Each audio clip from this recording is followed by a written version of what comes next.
Welcome to Rebecca Sounds Reveille. Boy, am I absolutely excited to shout Reveille today because we want you to wake up to this episode, which is something that we are doing specifically for our military, first responders, law enforcement, firefighters who are out there working on Christmas Day instead of being home with their family. They're out there to protect you. So with me today, my guest, Captain Bill Muckler, is a longtime contributor of a lot of things to the Liberty Beacon Project, from articles to, well, his own show, The American Vision. But he's also an author, and he is author of 2020, A Clear Vision for America. He sends out newsletters regularly, giving you up to date with the most current insight about things that are going on that is pertinent to you. And he is just absolutely an amazing man. You'll find out when he comes here on the show, unless you're already watching his program here on our network, which I do encourage you to watch, and also subscribe to his newsletter and obtain a copy of his book. Definitely want to get a hold of these things so that you can have a clear vision. But our clear vision today is going to be on those that are out there on the front lines, protecting our freedoms and protecting our lives, both away from the United States and here at home. With me today is Captain Bill Muckler. Welcome to the show. Thank you, Rebecca, and thank you for the wonderful introduction.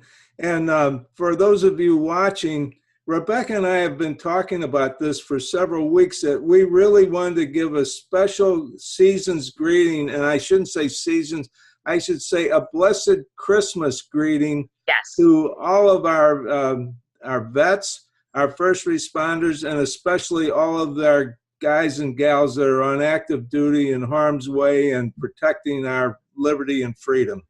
Yes. Bill and I are both Marines. Once a Marine, always a Marine. You can call us veterans. You can call everybody else soldiers and sailors and everything else you want, but we are Marines. And it is something that we both are very proud of, but we're also very proud of everybody in every other arena that is out there protecting our freedoms and our lives every day. And so, like Bill said, we just really want to take this time to let you know how much you're appreciated.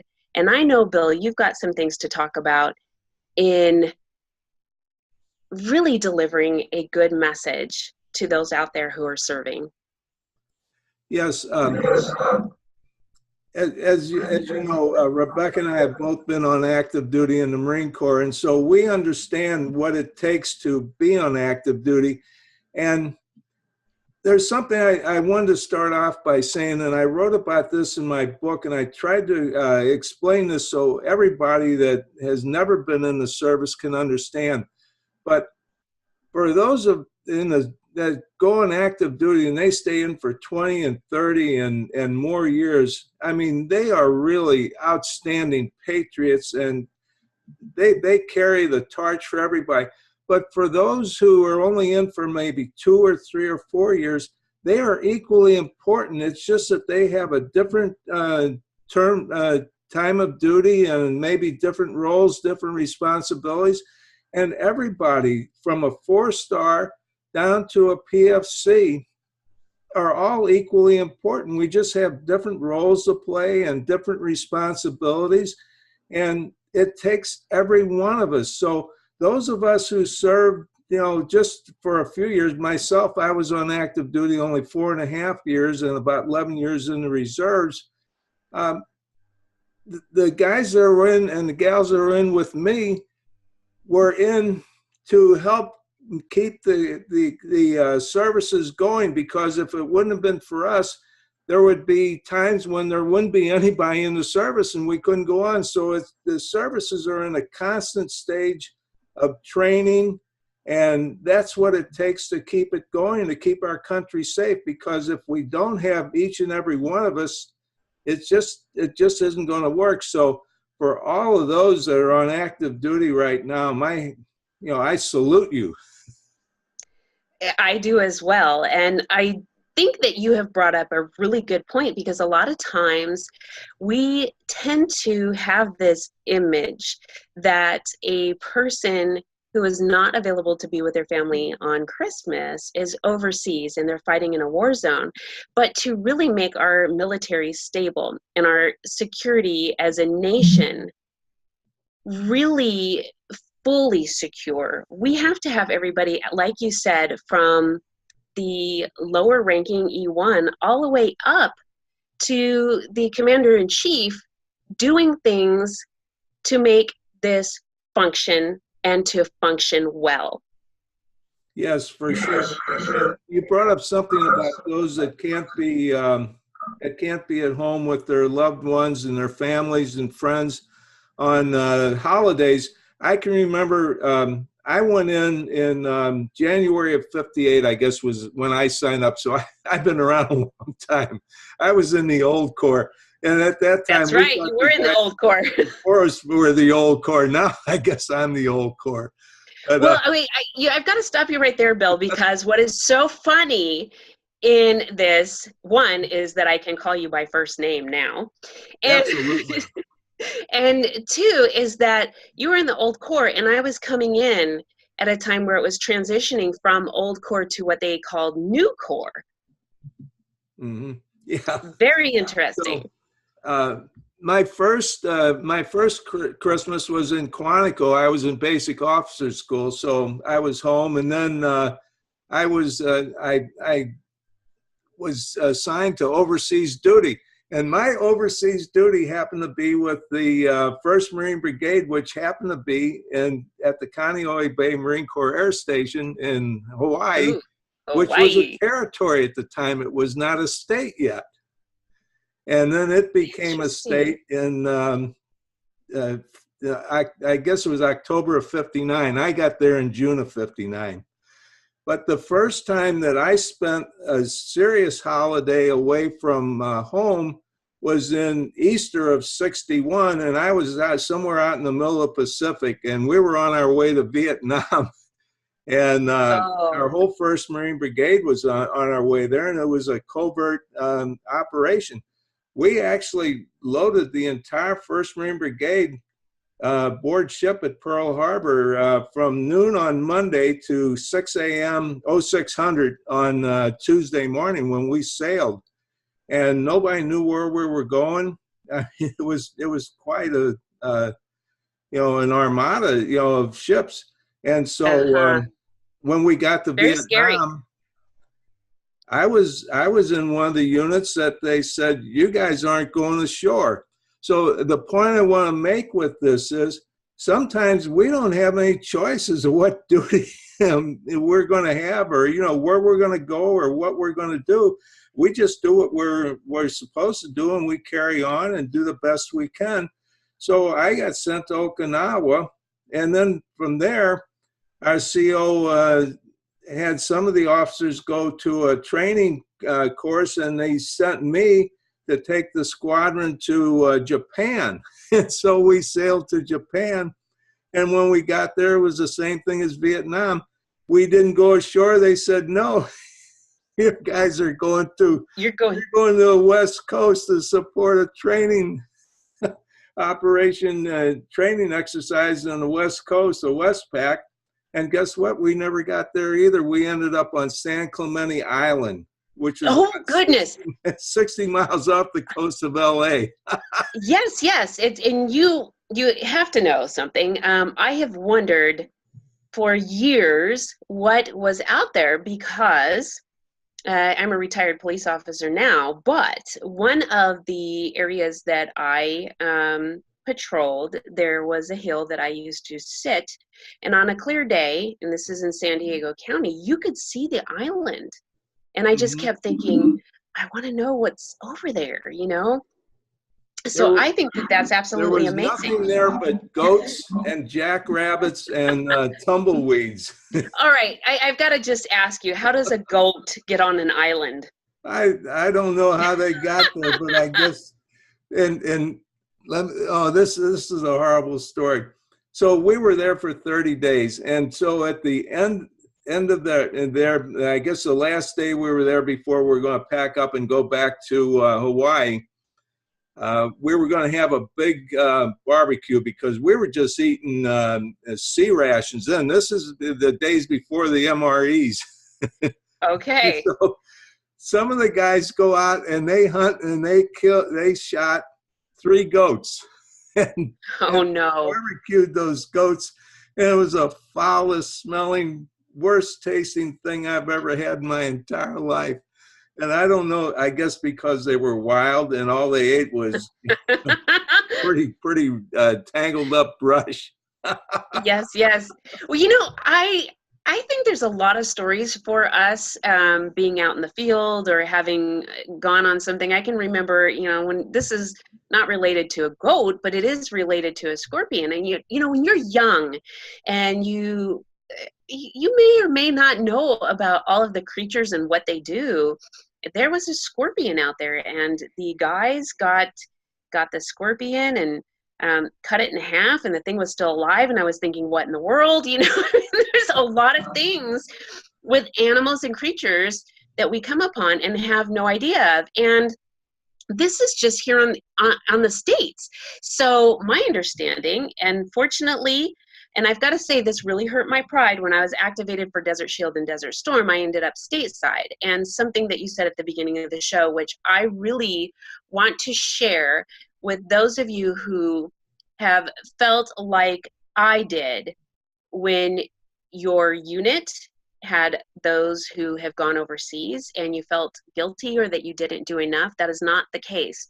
Just as Captain Muckler said, we all have a role, and every one of us is important to that mission. So whether you were on this soil or you were on another soil, you are an important and integral part of everything that is being done. But at any rate, I had no idea. They had to burn it in a fire. And so going back to I'm so excited about being able to talk to you and share some of the stories. Not often do I get to. And but at any rate, I mean, thinking about those who actually go overseas and go into jungles, there are creatures that,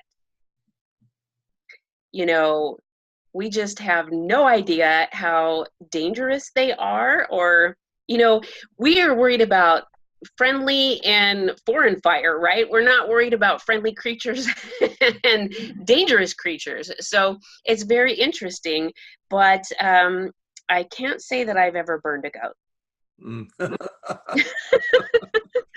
But to get a little bit more serious, we've still got a lot of guys and gals all over the globe. Still in Syria and Iraq, I guess, although we're doing pretty well there.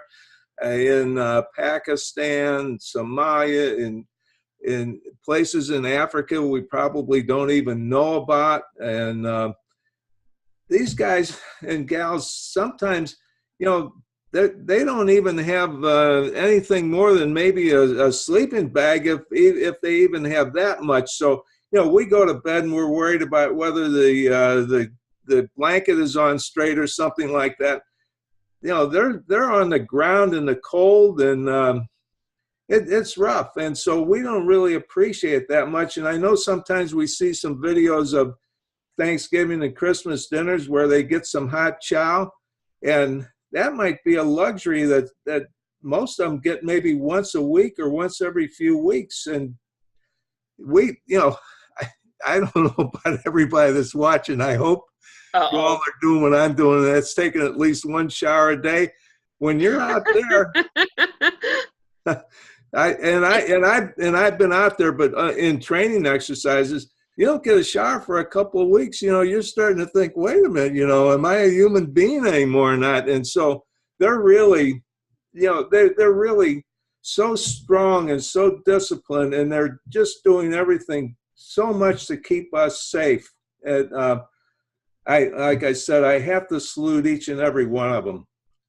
I do as well. And something that this is our gift by really acknowledging and wanting to share the message of how much they're appreciated. And for those of you who are watching, how much you're appreciated, how much you mean to us here at home, even if it doesn't feel like it. We can't really give you a gift, but you're giving us a gift every single day that you are there doing what you do. And personally, I want to thank you. So thank you. Yes. Now let's bring it closer to home. I've got a few of my readers and followers that are firemen and also some policemen, and I got to tell you, firemen have a really unusual situation, and they may go for a few days or a week and not do anything but kind of cook and hang out. But boy, when they go into action, I mean, it's dangerous. And I'm thinking also of all the ones that are out there in California and the West where we're having so many of these forest fires. These are real heroes that are doing what they're doing. And, you know, they're in a sense saving the homeland because these fires are, you know, raging out of control. So we got to say something about them. And the other thing is, absolutely, I am just so disheartened with this whole attitude that's going through America today about how our police aren't trained and how they're racist and how they're rounding up black people in the streets and gunning them down. I mean, I just can't believe it. It's so far from the truth because these people are very well trained and they know what they're doing. Unfortunately, sometimes things get out of hand, and every time we've had one of these nationwide media blitzes, it's always someone who's committed a crime and is escaping or trying to attack the police officer, the law enforcement person.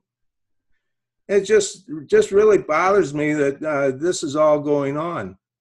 It bothers me as well. And there's something that a lot of times we forget. And this is not one way or another derogatory by any means.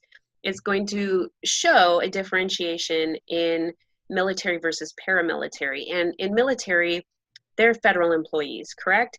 So yes. When you have police officers and firefighters, they're not. They're city, county, or state employees. Mm-hmm. So they're paramilitary. What makes this different is if something happens in the military, a person has some type of retribution or they can make a complaint through certain channels federally. But when it comes to the civilian side of the house, those that are in our national paramilitary, they kind of have a double-edged sword because not only are they accountable to their department or their agency, but they can be civilly sued as well. They take on a massive amount of risk to protect our lives on a daily basis. And there's many agencies that pay very, very small amounts, and some don't even pay for reserve officers. And then on the flip side, you know, you have those that are higher paying, but there's not a chain of command in the sense of dollar amount that an officer or a fireman is paid based on level that I'm aware of. So, you know, basically you go in and this is the starting salary, whether you've been there for 5 years or 10 years, but then you're eligible for raises and so on and so forth, because that's the paramilitary, the civil side of it. And so I really want to, you know, also thank those responders, our first responders out there every day who are risking their lives and the lives of their families' necessities by being out there. So with what you said, and I thank all of you for that, with what you said, it burns me also because I don't think people realize what's at stake for an officer. And while, yes, there is a bad apple in no matter what profession it is, and that can be blown up to make it look like a blanket for everyone in that profession, it just is very frustrating because I don't think, like you said, that there is a understanding of what's really at Yes, the table. the situations that they're put into, they happen in split seconds, and they have to react and they have to make decisions. They don't have time. We can sit back and talk about something when it's happened a week ago or a couple of days ago, and we've had time to think about it for a few days. They don't have that time. And so when these things are happening, Yes. and you mentioned bad apples, yeah, there's probably some that are that way.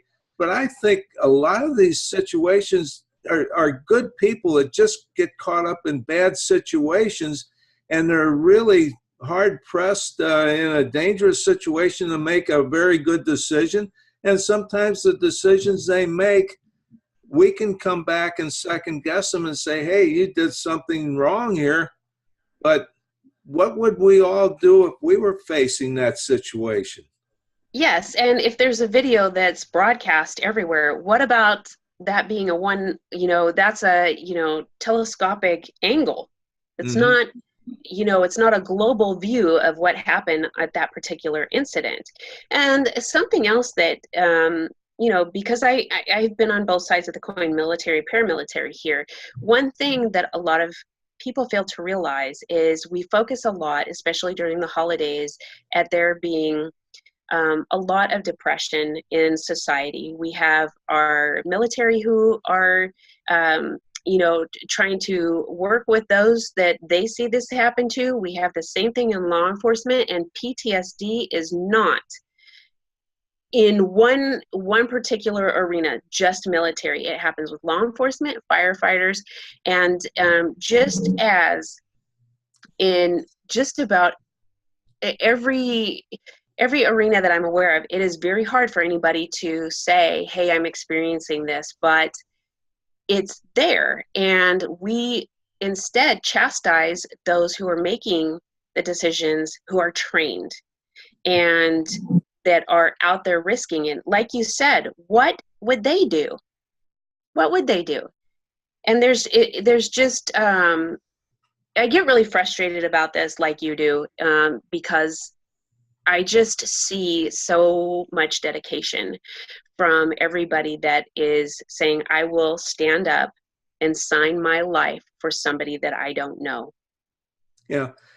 There's probably something like 1 million occurrences or incidents or events that happen to everyone that it really turns out to maybe not be what we would like it to be, So, I mean, it's just so minuscule that we don't give them the credit for doing everything that they do. And I read about how a state trooper, for example, is shot when he stops the car and walks up to the window, and somebody shoots him through the window, and then all of a sudden his wife and kids don't have dad around anymore, and that's really bad. Another thing I wanted to talk about was I don't think we give some of our active duty people enough credit too. I did an article that I posted with TLB, the Liberty Beacon Project, and also on my own website called 6 Seconds to Kill. And I don't know if you had an opportunity to read that or not, but it was about 2 Marines. This happened in, I think in 2008 in Iraq, and they were assigned to guard this passageway, and the sergeant told these 2 corporals, don't let any vehicles come down here, come down this passageway. Whatever you do, you stop them. And that passageway actually led to the barracks where all the Marines and I guess other servicemen, maybe some Iraqi soldiers or whatever, were staying. These guys had 6 seconds. And this goes back to what we're talking about with police also. They had 6 seconds, so they stood there. They didn't flinch, and they started shooting, and they stopped that truck right before it got to them. And of course, then it exploded, and they were killed. And supposedly, and I guess they did, They got the Navy Cross for that. And I'm thinking, why didn't they get the Medal of Honor for that with all the lives they saved? But that gets back to what happened to us in Beirut when we weren't able to stop them, and 241 of our servicemen, 220 Marines out of that 241 were killed. And the colonel in charge of that is my good friend and classmate who wrote this book, Peacekeepers, Colonel Tim Garrity. I went to grade school and high school with that guy. So anyway, we have to say thank you so much for what you do, and for those of us who have already served, we understand, but we want to get everybody else to understand that you're our heroes. Absolutely, you are our heroes. And for those of you also, those Marines out there collecting for the Toys for Tots, we thank you for that as well. Those children are going to be appreciating that very, very much. I've worked Toys for Tots, and I know how much it is involved in that, and not only the collection, but separation and delivery. So I thank you, and I know that Captain Muckler. I've been Toys for Tots as well. Yeah, in fact, we really had I managed our area 2 years ago, and we collected toys for, I believe it was more than 12,000 kids. Just wonderful. 12,000 kids that got toys that we wouldn't have had.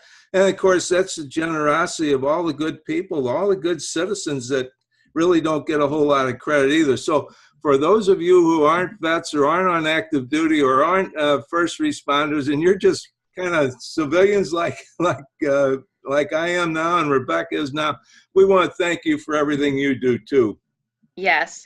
Yes, and we'd always like to be able to forward your comments to the troops that are out there, especially at this time of year. And so feel free, you can send an email over to Rebecca Mahan at publicist.com.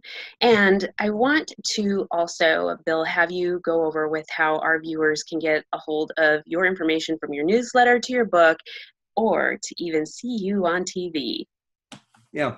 Well, I'm the author of this book, 2020: A Clear Vision for America, and I'm also just about finished completing writing another book called 2020: A Clear Vision for Our Future, which I'm exploring the Constitution and our culture and our country. And I'm really excited about that. In fact, I really need to keep writing on that. I get myself distracted on too many other things, like my articles and newsletters and TV shows and everything like that. So anyway, I've gotten a lot of support for all that. And my book sales have been good lately. And I sign every book. So I want to tell everybody, don't buy my book off of Barnes & Noble or Amazon. Buy it from my webpage, because I pay the shipping and handling and the taxes, which you have to pay them. And I sign them, and I love signing my book. I really do. I guess all authors really like signing books. Then I'm on Facebook, and I'm Googleable. I'm on Twitter, and all that is what is with my articles. And so if you go to the TLB website, you can see all that, or go to my webpage. And if you just Google Bill Muckler, I'm amazed. I can't believe it. I show up on there. How did this happen? But you want to know something? Google knows everything we do. Google knows all. They're bigger than the government. Isn't that amazing? Well, Bill, I want to thank you so much for sharing from your heart with what our goal was today, to let all of those that are active duty military, and for those who are all first responders that are working on Christmas Day, to let them know that they are very much appreciated, and we know that what they're doing that day is really a gift to us. Okay. And I want to thank all of you for watching Rebecca Sounds Reveille. Take a moment on Christmas Day. If you see someone that is at a base near you and in uniform, wish them a Merry Christmas. Same thing with a firefighter or a police officer that you see. Your words really do mean a lot. Thank you so much for watching, and we will be back to bring more Reveille to you.